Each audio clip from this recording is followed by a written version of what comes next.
What up, world? Welcome to episode 79 of the Blunt Talk Sports Podcast. I'm your host, Anthony Wright, coming to you from the beautiful and comfortable and now chilly and slightly rainy confines of Atlantic City, New Jersey. Wherever you may be watching or listening, I thank you as always. Like, share, and subscribe. It helps the channel. You can check the show out on Apple Podcasts, Spotify, and as well as on Substack.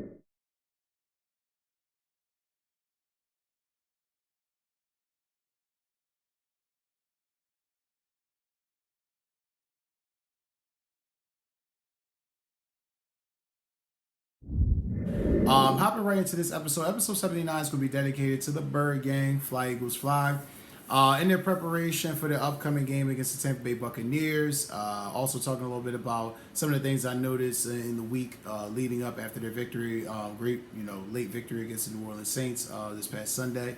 Like I said, if you didn't check out my instant reaction video on the show about that. Definitely had a lot of details in there, but nonetheless, bringing it to you live and direct as always, hopping into it.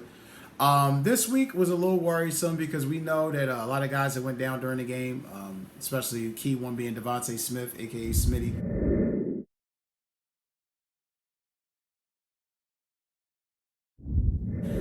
Smitty had definitely took a big hit. Christian Boyd, as we know, was fined a little over $12,000. I say a little over, like it was my $12,000, but $12,000 nonetheless. Fine for that hit, which I definitely think was justified. Definitely wasn't necessary, but he was trying to make a play. He was trying to get the ball loose. I understand football is football, but damn near could have killed my boy. Could have killed Smitty. You know what I mean? I'm glad Smitty was all right. He responded, hopped up, and he was ready. But nonetheless, still going through the NFL concussion protocol. Obviously, we all know A.J. Brown's been out with the hamstring injury. He's been out since week 1. He has played week 2 or 3, obviously. And we also know Lane Johnson was throwing up horribly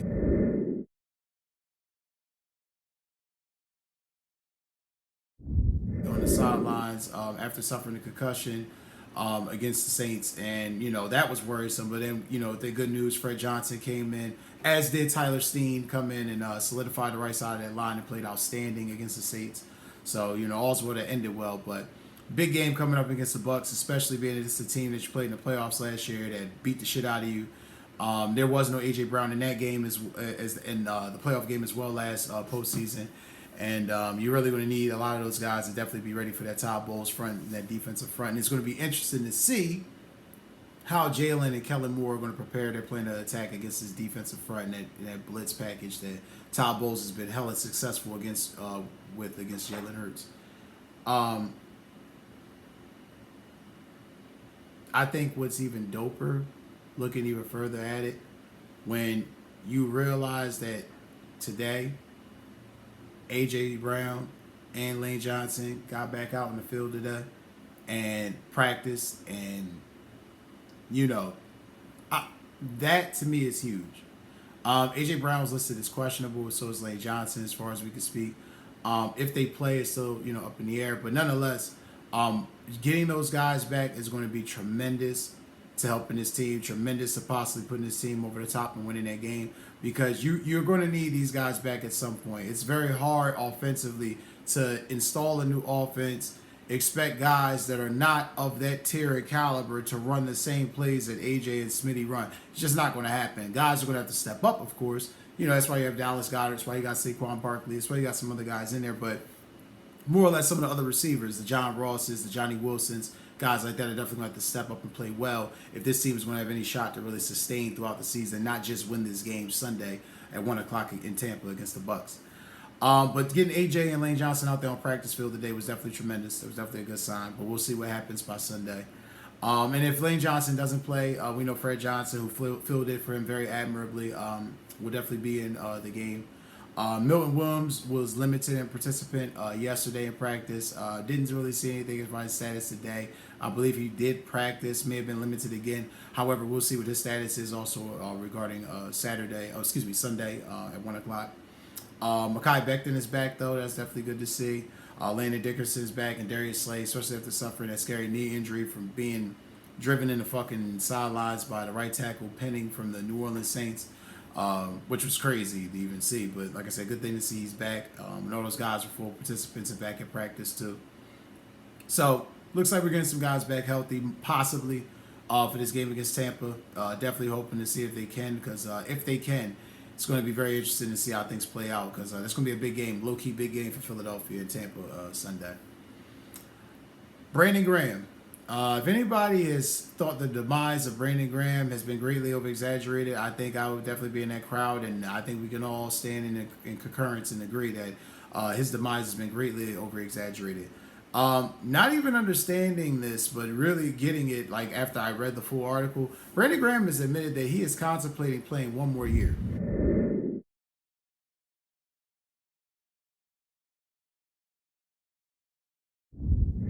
That he, after the way he started out the season, the way things are going, he's contemplating coming back another year. I thought this was pretty amazing. He is ranked 14th by Pro Football Focus, which take that with a grain of salt how you take Pro Football Focus. But what's interesting is he's ranked 14th by Pro Football Focus with a grade of 80% as far as pass rush, as far as defensive end, or edge rusher, I should say. And his snaps, which I think this is even more tremendous, with Vic Fangio running this scheme, his snaps are up from 23 a game last year to 32, which is an increase by 31%, which, again, tremendous. It just shows you new life, new scheme could breathe new energy into a guy. So definitely great to see that. I like Brandon Graham, but I'll be honest with you. I love, as long as we keep getting what we need to get from BG, I'm good. We got to get more from Nolan Smith. We got to get more from Bryce Huff. Bryce Huff can't defend against the fucking run. That's why he's only in pass rush situations. But we haven't really been in a bunch of situations to utilize the pass rush this year. So, yet to be determined. Looks like $51 million misspent. However, dropped on Twitter today by ESPN's Tim McManus, a rumor dropped, from a little birdie in the sky in his ear, that somebody in Hassan Reddick's camp said that definitely wouldn't mind going back to Philadelphia. Definitely wouldn't be resistant to it.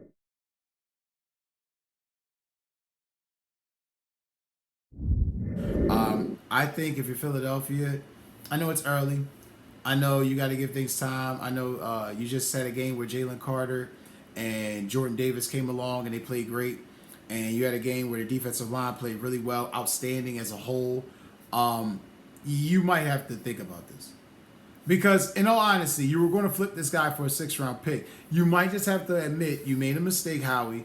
Maybe we could have kept this guy another year, at least seeing what he could do in the Vic front. Because, again, their argument was, well, he's not great in pass coverage and he can't play the run. Well, fuck, Bryce Huff can. Bryce Huff is fucking unplayable at this point. He can only play in pass rush situations. So, I don't really understand how... And, again, maybe Bryce Huff develops where later in the season it's like, I remember when he was struggling. I don't know, but... 3 games in, not looking good.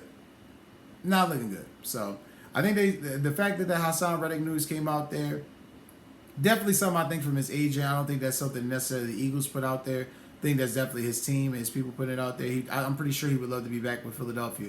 He had some of his best years. He had one of his best years of his career. He got to a Super Bowl, so I would only understand that. But I don't know. I think, in my personal opinion, I think Howie's got to bite the bullet and admit, you made a mistake on Bryce Huff. Maybe you kind of overpaid for a guy because you projected. You went for one of those projection picks again. Go ahead and get this guy and, get Hassan back and then in the rotation, see what you can do. See what you can do with all those guys with Hassan. Maybe it might be a little bit different. I don't know.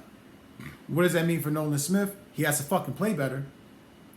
He didn't play bad this past week, but, we got to see what we've seen from, what the flashes we've seen from Nakobe Dean. We got to see that from Nolan Smith. We haven't gotten it yet. And speaking earlier, like I said, AJ obviously getting on the practice field today was definitely great. But curious to wonder what wide receiver will step up in his absence. Obviously, because I highly doubt that Devonta Smith's going to play in this game Sunday. Just concussion protocol. I think he'll be back the following week. I just don't think he'll be back against Tampa. With that being said, who will step up in Smitty's absence and AJ's absence if he just so happens to miss this game? Will it be Ross? Will it be Johnny? Will it be John Ross? Will it be Johnny Wilson? Will it be Paris Campbell? I think it's gonna be a wide receiver by committee type thing. I think all those guys are gonna get some burn. They're all gonna get their little turn in the sun.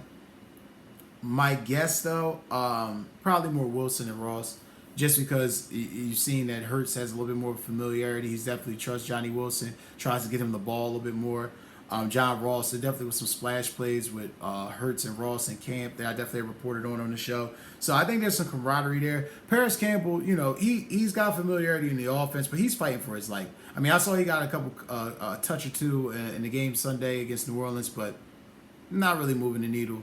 Hasn't really moved the needle since he left Ohio State. He's been pretty much a bust and a disappointment. That's why he didn't last for the Giants last year. So interested to see how this all plays out. But them guys are definitely going to have to step the fuck up if the Eagles are going to win this game Sunday.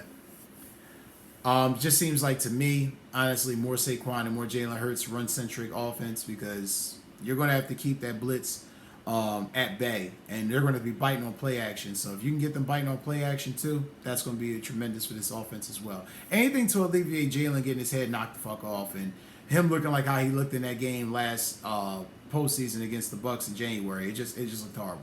It looked horrible. Definitely don't want to see that shit again. My man Britton Covey was placed on IR. Obviously, he has a cracked shoulder blade. He's going to be out for a couple weeks. He'll be back later in the season. The Eagles keep re-signing Jack Stoll. I think it's like the second or third time they re-signed Jack Stoll to the 53-man roster. Obviously, body, guy that knows the offense, guy that can come in and play, get a couple snaps. Not a shock there. He was the number 2 tight end for a couple years in the offense. But again, I expect him to probably be cut again within the next week or two, depending on how injuries play out. I thought it was also dope, too, that Vic Fangio was talking about how well Jalen Carter played in this past game Sunday.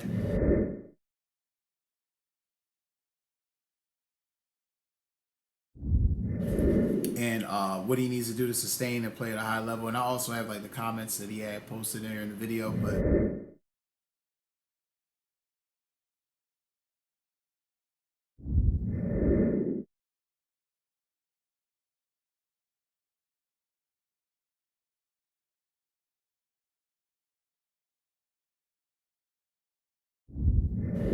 it was dope, man. It was dope seeing Vic Fangio talk glowingly about Jalen Carter, giving that young boy praise, and talking about how he needs to remain consistent because how you practice, how you play, which is probably a little jab saying, Jalen, you need to practice better so that way you play better. Consistency.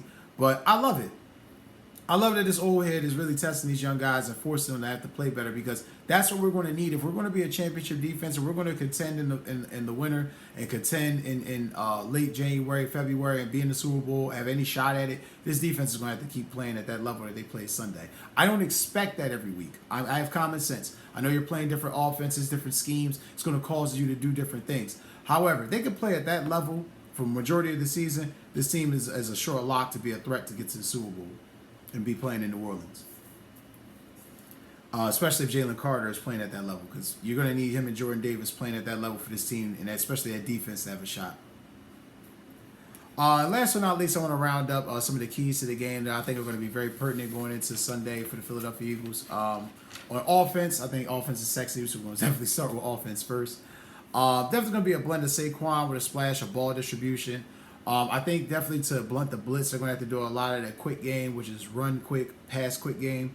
Especially to keep if the offense is in duress, definitely going to have to get into the tight end screens and getting Saquon out in space and getting Goddard out in space, things like that.